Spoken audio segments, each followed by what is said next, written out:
একদিনের জন্য যদি আমি তোমার সব কথা রাখি তাহলে তুমি কি করতে পারবে? ওদের শুয়ে পড়ার মতো একটা মেয়ে বেস্ট ফ্রেন্ড থাকে। তো হ্যালো এভরিওয়ান, আমি সিনে ভাই সুব্রত। তো কেমন আছেন আপনারা?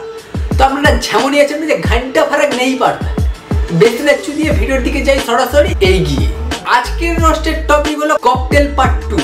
এখানে সমাজের কিছু ছেমড়ি চুদি আর ছাপড়ি চোদাকে তুলে এনে মানহানি করা হবে। মানহানি মানে তাদের একটু সম্মানটা নিয়ে একটু খেলা হবে। ছেলেদের একটা কমন ডায়লগ কি জানো তো? আমি আর 5টা ছেলেদের মতো না। বাড়া ছেলেদের বলিস না, তাহলে প্রত্যেকটা ছেলের কাছে চোদনকে ফার্স্ট হয়ে যাবে। বল যে কিছু কিছু ছেলেদের। আর তোদের মতো মেয়েদের একটা কমন ডায়লগ কি জানিস? মা ফোনটা একটু নিয়েছিল, মা একটু মাসির সাথে কথা বলছিল, মা একটু বাবার সাথে কথা বলছিল, এই করে করে এক একজনের কাছে অজুহাত দিস আর 12 জনের সাথে চুদিয়ে বেড়াস। আর নতুন নতুন ভাতার ধরিস আর তাদেরকে বলিস এই প্রথম আমি যার সাথে ওইতে যাচ্ছি, আমি আগে কোনোদিন করিনি, আমার খুব ভয় লাগছে, এই তুমি প্রথম কেউ আমাকে একজন স্পর্শ করবে। আরো অনেক কিছু বলার আছে। আমি তোকে আজকে হালকায় ছেড়ে দিলাম, কারণ আমি আজকে গড়ে রোস্ট করছি।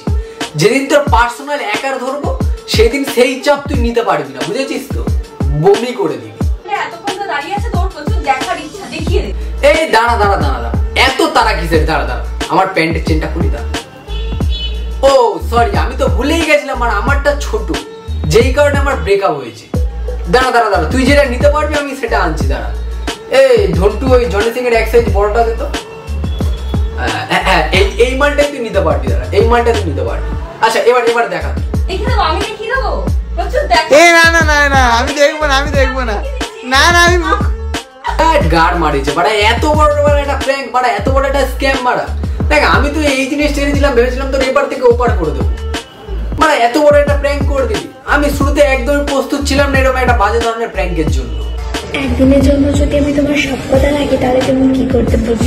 দেখ, প্রথম 2 ঘন্টা ভালো করে একটু হাত দিয়ে নেড়ে চেড়ে দেখে নেব। দেখা হয়ে গেলে তোকে আমি একটাই প্রশ্ন করবো, বলো কোন বিশ্বকর্মা তোর এত সুন্দর কাটিংটা আনলো? কোন বিশ্বকর্মার হাতে এত জাদু আছে যে তোর একদম পুরো গোল গোল সাইজ বানালো? তারপরে তোকে বাজারে নিয়ে যাবো। ভাবিস না তোকে নিলামে তুলবো, চিন্তা ভাবনা ঠিক কর। তোকে একটা সুন্দর পোশাক কিনে দেওয়ার জন্য বাজারে নিয়ে যাবো। তো একটা সুন্দর পোশাক কিনে দেবো যাতে তোর শরীরের প্রত্যেকটা পার্ট ঢাকা থাকে। প্রথমে সবাই তোকে ভাবতো যে তুই একটা ছাপড়ি চোদা, কিন্তু এই ধারণাটা সম্পূর্ণ ভুল। তুই ছাপড়ি প্লাস একটা হিজড়া চোদা, মানে দুটোই ককটেল। মানে ভাই তোর দাবিটা কি? তুই কি ফলোয়ার্স বাড়ার সাথে সাথে কি চিন্তা ভাবনাটা এমন করেছিস যে নিজের ঘন্টিটা কেটে মন্টি হবি? হ্যাঁ, সেটা হতে পারিস, কিন্তু তাহলে তুই ভিউ ভালো পাবি। হ্যাঁ, হবি হয়, এটা নিয়ে আমার কোনো মাথা ব্যথা নেই। সে তুই হলে ঘন্টি কেটে মন্টি, শুধু মাঝে মধ্যে একটু চুষে দিস রোস্টারদের ধন্টি, তাহলে তুই একটু খিস্তিও কম খাবি আর রোস্টাররা তোকে নিয়েও একটু কম রোস্ট করবি।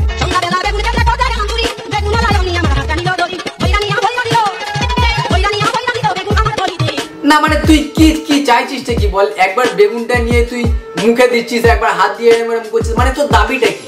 তুই একটু আমাকে বোঝা, তোর দাবিটা কি? আচ্ছা, বেগুনটা যদি কোথাও ঢোকানোর ইচ্ছা হয় তাহলে সেখানে ঢোকা, কেন নিয়ে ওরম কেন করছিস? বেগুনটা ঢোকা যেখানে ঢোকানোর ইচ্ছা হবে। কিন্তু আমার মনে হয় যে ওই ছোট বেগুনে, মানে তুই যে জিনিস ওই ছোট বেগুনে হবে না, তুই একটু বড় সড়ো জিনিসের খোঁজ করতে পারিস। দেখ, আমি তোকে সাজেস্ট করতে পারি তুই ঘোড়ার বাড়াটা পছন্দ কর, কারণ তুই যা জিনিস ওটাই একমাত্র তোর ঠিকঠাক দিতে পারবে। তোরা যদি এই বেগুন দিয়ে কাজ চালাস, সরি তোরা বলা ভুল হচ্ছে, তোদের মতো কিছু নেই। যদি এরকম বেগুন শশা দিয়ে কাজ চালায় তাহলে ছেলেরা তো সারা জীবনই ভার্জিন থাকবে। আর দেখ বাড়া, তোর পাশের পাড়া বা পাশের বাড়িতে একটু খোঁজ লাগা, দেখ কত লালু বালু পড়ে আছে, একটু ডেকে নে। মানে কি দরকার বাড়া বেগুনটা নিয়ে, মানে বেগুনটা রান্নার জিনিস, ওটা নিয়ে ওরকম করার কোনো দরকারই নেই। ভালো ছেলেদের গার্লফ্রেন্ড থাকে না, ওদের শুয়ে পড়ার মতো একটা মেয়ে বেস্ট ফ্রেন্ড থাকে। হ্যাঁ, ঠিকই বলেছিস, তোর ভালোই এক্সপিরিয়েন্স আছে দেখছি। তো তুই বল যে তুই কার বেস্ট ফ্রেন্ড? না, তোর মতো মেয়েদেরও তো একটা করে বেস্ট ফ্রেন্ড থাকে গর্তে সাপ ঢোকানোর জন্য। তা মনে কবার গেছিস ওইতে বেস্ট ফ্রেন্ডের খিদে মেটানোর জন্য? তা মানে প্রত্যেকবার কি একই ধরনের বেস্ট ফ্রেন্ড থাকে নাকি এক্সপিরিয়েন্স বাড়ানোর জন্য বারবার নতুন নতুন বেস্ট ফ্রেন্ড চেঞ্জ করিস? আমি কিছু রোস্টারদের একটা কথা বলতে চাই। আচ্ছা বল। জীবনে কোনোদিন কোনো রোস্টাররা কোনো ছাপড়ি চোদাদেরকে বাল বলেও মনে করে না, তাদের কথা শোনা তো দূরের কথা। কিন্তু আমি একবার তোর কথা শুনেই দেখি না কেমন লাগে। আচ্ছা বল দেখি। যারা আমাদের ছাপড়ি বলে। হ্যাঁ, তুই ছাপড়ি তো। তারপরে মানে তুই কি আশা করছিস? কি ছাপড়িকে ছাপড়ি বলবো না তো বাড়া কি বলবো? তুই কি আশা করছিস বাড়া? 2 টাকার ছাপড়ি, তুই তো বাড়া কথাও বলতে পারিস না ঠিকঠাক করে। মানে একটা করে কথা বললে 4টে করে ডক খায়।